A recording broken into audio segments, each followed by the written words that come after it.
आपकी मूछें मुझे बहुत अच्छी लगी। ये तो अच्छी बात है। इसका क्या मतलब वजह रही कि आपके चेहरे पे इनका संरक्षण आपने अभी तक किया हुआ है? श्रीमान, हम खानदानी क्षत्रिय हैं और मूछ हमारा श्रृंगार है। मूछ हमारी आन है, बान है, शान है मूछ। बहुत साल और मर्द मुछारिया और बैल श्रृंगारिया। अच्छा। जी। लोहागढ़ कठिन मुकाम फिरंगी, तो झांसी भरोसे ना रहियो लोहा। तीर चले दरबार चले दो, चल है बिकटे कृपान फिरंगी, झांसी भरोसे ना रहियो। नमस्कार, बंजारा बीट्स में आपका स्वागत है। मैं हूं ज्योति प्रकाश खरी। आज हम आपको मिला रहे हैं बुंदेलखंड के जाने माने वरिष्ठ साहित्यकार डॉक्टर लोकेंद्र सिंह गुर्जर नागर जी से। जी नमस्कार नागर जी। प्रणाम करता हूँ, सादर नमन। मैं चाहूंगा कि हमारे जो दर्शक हैं उनको आप छोटा सा अपना एक परिचय दें। जीवन का परिचय बड़ा मुश्किल काम है। संक्षिप्त में अपने बारे में बताएं। मैं 29 मार्च 1940 को समथर में पैदा हुआ जी, और 10 जुलाई 1941 को भर्ती हुआ दर्जा 3 में। जी, तो मेरी उम्र वो 10/7/1941 लिखी जा रही है। जी। उसके बाद मैंने हाई स्कूल किया। हाई स्कूल में 2 साल लगे मुझे, इंटर में 3 साल लगे। मैंने मजबूती से पढ़ा है। अच्छा। फिर मैंने इंटर के बाद यहाँ पीजी कॉलेज दतिया में मैंने बीए ज्वाइन कर लिया जी। और 18 जनवरी 1963 को मैं दतिया प्रेसिडेंट में सिपाही भर्ती हुआ जी। और मैं ट्रेनिंग में गया। वहाँ मैंने टॉप किया जी। मुझे थानेदार बनाया गया, लेकिन मैं नहीं बना। मैंने कहा कि मुझे कोई और पद दे दीजिए। तो KF रुस्तम साहब मेरे आईजी साहब से बहुत मानवीय आधार के अधिकारी थे।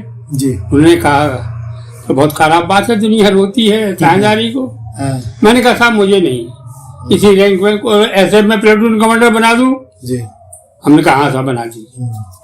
प्लेटून कमांडर हो गया श्रीमान जी। जी। जीवन भर IPS अधिकारियों से लड़ना पड़ा। जी। हाँ, कभी नहीं बनी बेईमानों से मेरी। जी। बस ये जीवन है। और मैं असिस्टेंट कमांडर से सीनियर असिस्टेंट कमांडर मतलब डिप्टी कमांडेंट से रिटायर्ड हुआ। कहाँ थी तब लास्ट पोस्टिंग आपकी? यहीं दतिया में। अच्छा जी। नागर साहब, आपकी साहित्यिक यात्रा कब से शुरू हुई? हाई स्कूल से। वो कैसे? वो ऐसे कि हमारे यहाँ 2 और लोग थे, एक मदनलाल गुप्ता और एक श्री प्रकाश दुबे। इन लोगों को सैकड़ों कवित सवैया दोहे कंठाग्र थे और हमारे यहाँ रात भर जो है कवि गोष्ठी हुआ करती थी। जी। वैसे मैं जन्मजात हूँ कवि। अच्छा। हाँ, तो मुझे अपने पिता से मिली संस्कार मिला। मेरे पिता को शौकीन, ठाकुर गजराज सिंह जी देव को शौकीन थे वो जी गजल के। जी। तो हम चाहेंगे कोई शेर अगर आपको याद आता हो अपने काल का। अरे श्रीमान जी, मैं दोपहर पान खा रहा था। एक बड़े थे मुझसे बोले कि आवारा घूमकर क्या देखते हो, दोपहर में घर में नहीं रहते। तो माँ की कृपा मुझे एक शेर याद आ गया हाल के हाल कि क्या पूछेगा कि मैं आवारा घूमकर क्या देखता हूँ, हर घूमते इंसान की शक्ल में अपने महबूब को देखता हूँ। क्या बात है नागर साहब, आपकी लेख की यात्रा जो रही है तो ये मंचों पे भी आपने दखल दिया है। जी श्रीमान जी। तो मैं चाहूंगा कि जो आपका सबसे शानदार जो आपकी रचना रही हो वो आप हमारे दर्शकों के साथ शेयर करें। आपको ये मालूम है कि कहावत है कि काची के सभी कवार अच्छा होता है। हम लेखक हैं, हम जो लिखते हैं हमारे लिए वही प्रिय है। लेकिन चूंकि आपका सीरियल बंजारा है तो आप मुझसे 2 लाइनें बंजारी में सुनिए। जी। मत पूछिए पता ठिकाना, जन्म जन्म बंजारे हैं, और पीड़ाओं को पनहारे हैं, हम ऐसे बेचारे हैं, क्या पूछिए पता ठिकाना, जगह जगह बंजारे हैं, ढूंढा नहीं है ऐसा कोई नील जहां हो अपना, खुले आंगन के नीचे पलता जीवन का हर सपना, उड़ता रहता पंख पसारे ऐसे बिना सहारे हैं, क्या पूछिए पता ठिकाना, हम जन्म जन्म बंजारे हैं, क्या पूछिए। बहुत शानदार। नगर जी, आप को किस तरह के पुरस्कारों से, चूंकि आपकी लेख की यात्रा बड़ी लंबी है, तो मैं चाहूंगा कि आप हमारे दर्शकों को बताएं कि आपने कहाँ पुरस्कार प्राप्त किए। अरे राम, क्या बताऊंगा, कहाँ पुरस्कार प्राप्त किए। सच तो बताइए ना। अरे दतिया में बहुत सभी लोगों ने प्यार दिया और बहुत पुरस्कार मिले मुझे। तमाम मुख्य पुरस्कार जो आपको मिले? मुख्य पुरस्कार तो मैंने गोपी शतक लिखा है बुंदेली में जी। उस बुंदेली पे गोपी शतक पे मुझे मध्य प्रदेश शासन की कौन सी शाखा है वो, साहित्य अकादमी ने मुझे इसी पुरस्कार दिया है। 31,000 रुपए उसमें हमको अनुदान राशि मिली थी, सम्मान राशि और तमाम प्रमाण पत्र। जी, ये मेरा सबसे बड़ा सम्मान है जीवन का। नागर साहब, आप पुलिस विभाग में रहे हैं? जी, एसएएफ में। हैं? एसएएफ में जी। और पुलिस विभाग एक ऐसा विभाग माना जाता है जिसका साहित्य से दूर दूर तक कोई संबंध नहीं होता। ऐसा नहीं है। अपने आप को कैसे मैनेज किया वहाँ? मैंने कुछ ही मैनेज किया। मैं गश्त में जाता था, एक हाथ कंधे में राइफल टंगी रहती थी, एक हाथ में कागज, एक हाथ में कलम, और आगे चलता था सिपाही पीछे। मतलब ड्यूटी पे भी आपकी करता है? जी मान जी। अच्छा। नहीं, रास्ते में जी। हाँ? ये है गांव की गोरी, ये है गांव की गोरी,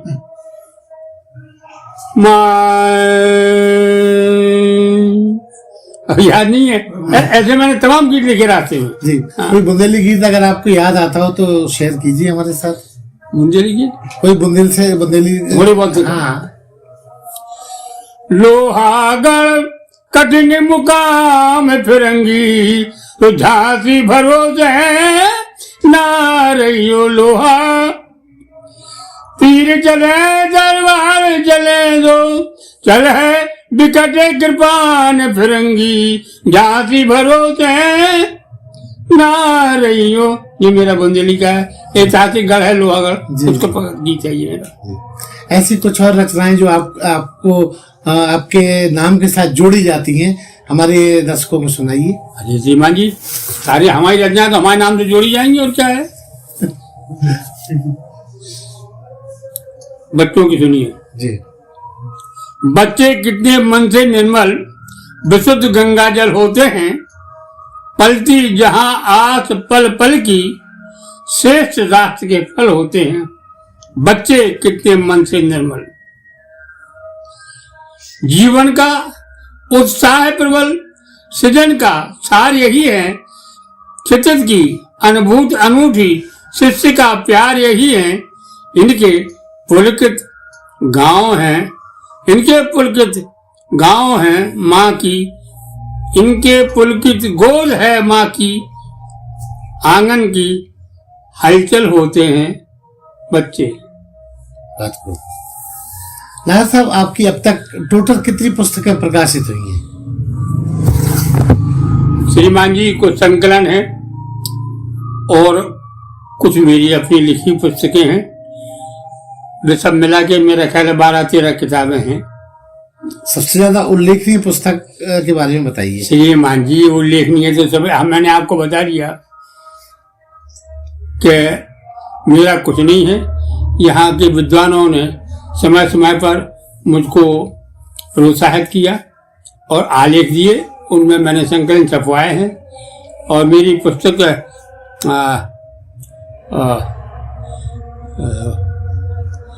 गोपी शतक ही है। गोपी शतक में किस चीज का आपने विवरण लिखा है जो मैंने ये विवरण लिखा है, आदरणीय रामनारायण जी मिश्र थे विदिशा में जी। मैं विदिशा में था जी। तो उन्होंने कहा कि नागर बड़े थे हमसे, हम कहा दादा, बोले वो उधर शतक लिख दे बुंदेली में। तो हमारा उनका इसी पर विवाद हो गया। अच्छा। हम कहा दादा ये बताओ, जो जीतता है उसको नाम मिलता है कि हारने वाले को, कि जीतने वाले को? तो हमने कहा उद्धव शतक क्यों, गोपी शतक क्यों नहीं? उद्धव जी तो हार गए जी। तो उन्होंने हमारी पीठ पे हाथ रखा, बहुत प्यार से बोलते थे, छोटे भाई की तरह मानते थे। उन्होंने कहा अच्छा तो गोपी शतक लिख दे। हमने 15 दिन में बिरसा रामद्वारी में बैठ के 15 दिन में गोपी शतक लिख के और दादा को सुना दिया और दादा के पैर छू लिए। दादा के आंसू निकल पड़े, कहने लगे वाह बेटा क्या बात है। इस तरह से ये रचना गोपी शतक वहाँ बिरसा में लिखी गई रामद्वारे में जी। हाँ, जहाँ कभी कालिदास ने मेघदूत लिखा। जी जी। नया क्या करने वाले हैं, क्योंकि अभी आप इतने एनर्जेटिक हैं? मैं इतिहास लिख रहा हूँ, एक झगड़ा चल रहा है समाज का। जी। राजपूत कह रहे मैं बड़ा हूँ, गुजर कह रहे मैं बड़ा हूँ। तो मैंने गुजर, राजपूत, मराठा, जाट समन्वय इतिहास लिखा है। तकरीबन टाइप है तो फाइनल होके निकलेगा। मतलब इस वर्ष दर्शक उसको पाठक पढ़ पाएंगे। इसके अलावा भी कुछ आपके अब और करने की ख्वाहिश है, कुछ और नया लिखने की? श्रीमान जी, हमारी ख्वाहिश ये है कि जो लिखा जाए वो देश के लिए लिखा जाए। मैंने बादल लिखा है, आज भूल गया, बादल है मेरा तहजीब के आखिरी दस्तावेज मेरी किताब है। उन पुस्तकों में किस चीज का उल्लेख है? तहजीब के आखिरी दस्तावेज में मैंने बेटियों पर लिखा है। अच्छा। उनके जीवन पर लिखा है जी। लोग उन्हें बेशा कहते हैं, मैंने उनको बेशा तो लिखा ही है, लेकिन ये लिखा है कि ये भी नारी हैं। जी, उनको भी सम्मान मिलना चाहिए। जी जी जी जी जी। और बादल लिखा हमने, बुंदेलखंड में बादल। तो बादल के साथ साथ मैंने पूरे बुंदेलखंड में बादल के साथ घूमा हूँ और बादल के अपने बुंदेलखंड की जगह जगह का नाम क्या। अच्छा, बादल का मतलब उड़ान जो भरा जाता है। बादल तो यही ऊपर जो बादल चलता है अपना बरसने वाला। तो मैं इस मौसम में यहाँ से घर गया और बरसात आ गई, समझा गया था। तो हमने लिख दिया कि चलो अब तुम, हम आ गए यहाँ, आप भी आ गए, चलो आपको भ्रमण करा देते हैं। तो मैंने पूरा बुंदेलखंड का बाद वो बुंदेली, उसमें मैंने प्रधानमंत्री अमित शाह, योगी, इनकी प्रशंसा की। जी। बात चली है पॉलिटिक्स की, तो क्या आपको लगता है कि इन दिनों जो व्यवस्था देखी जा रही है उसको आप स्वीकारते हैं? अच्छा आप हृदय से, मैं राष्ट्रवादी आदमी हूँ। बात राज्य में बुंदेलखंड मुक्ति मोर्चा का अध्यक्ष हूँ मैं जी। बुंदेलखंड की बात करता हूँ, लेकिन राष्ट्र बड़ा है, मेरी भावना नहीं जी। मेरी भावना व्यक्तिगत है बुंदेलखंड के लिए। प्रधानमंत्री जी को है कि नहीं पसंद, अमित शाह जी को पसंद है नहीं है, अपनी बात तो रखी जानी चाहिए। मैं प्रयास कर रहा हूँ, बराबर ज्ञापन दे रहा हूँ, बराबर लिख रहा हूँ। लोग कहते हैं बुंदेलखंड पिछड़ा मानते हैं, कई लोग कहते भी हैं। क्या मानते हैं कि शायद उनको ज्ञान नहीं इसलिए वो ऐसा कहते हैं? नेहरू जी ने जो कमेटी बनाई उसमें एक मियाँ था, उस मियाँ को क्या पता कि हम क्या हैं? मैंने उसका लिखा है, मेरे प्रधानमंत्री कि वो नेहरू जी ने जो कमेटी बनाई थी उसमें जो मियाँ हमारे यहाँ का बना रहा था स्टेट है, उसको क्या पता था बुंदेलखंड क्या है? हमारे यहाँ महारानी लक्ष्मीबाई, दुर्गावती, अवंतीबाई, छत्रसाल, हिंदू पर कितने लोग बलिदानी हुए। और यहाँ का आंदोलन हुआ सन 47 में, उसमें सबसे ज्यादा 67 महिलाएं बुंदेलखंड की थी। तो श्रीमान जी, हमारे साथ अन्याय हुआ है। बुंदेलखंड बनना चाहिए, हमारे बच्चों के भविष्य का सवाल है, हम क्या देके जाएंगे उनको? तो हम चाहते ये हैं कि हम अपील भी करते हैं लोगों से कि साथ दीजिए, लेकिन राजनीति का पांसा है, बड़ा खराब होता है, ये स्वार्थ देखता है, वोट देखता है। नगर जी, हम चाहेंगे चलते चलते कोई आपकी अच्छी सुंदर सी रचना हमारे दर्शकों को सुनाइए।